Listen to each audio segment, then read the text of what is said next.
Hello everyone, Pedro with you, and in this video I'm going to show you how to reverse the video in Capcut. So of course, first of all, you need to open Capcut, import the video and move it to the timeline. I already did it.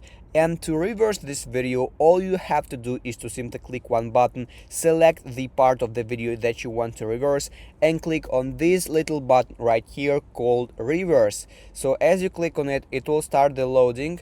As you can see, reversing the clip, it may take some time because it depends on the speed and the power of your PC or computer, but you need to wait a little bit until it will reverse completely.